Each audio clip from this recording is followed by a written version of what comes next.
During exam time, almost every student has Monster in their hand, has Coke in their hand, has a soft beverage in their hand, or some energy boosting drink.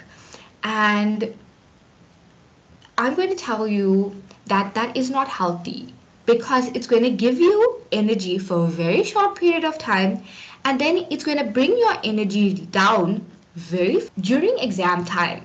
Almost every student has Monster in their hand, has Coke in their hand, has a soft beverage in their hand, or some energy boosting drink.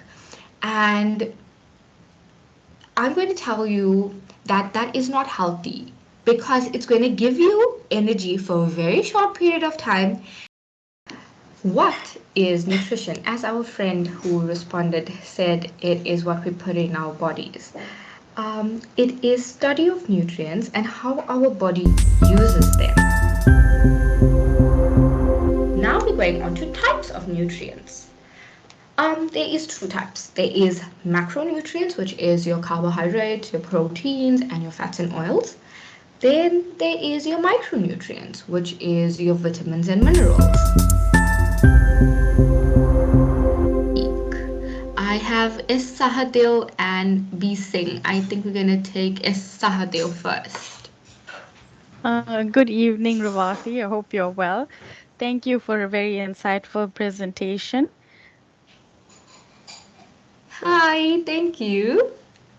Okay, so my question is with regards to the food-based dietary guidelines. Personally, Yes. do you think it should be revised in terms of adding amounts of the food groups so it can be more practical? To Go ask ahead. to clarify something here about Yes. sugar. Yes, I want to know about, is it a healthy thing to consume, or we shouldn't consume it at all? We should avoid it at all costs.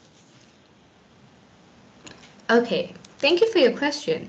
So, sugar, as in table sugar, the one that we put in our coffees, our teas, sometimes we add it to our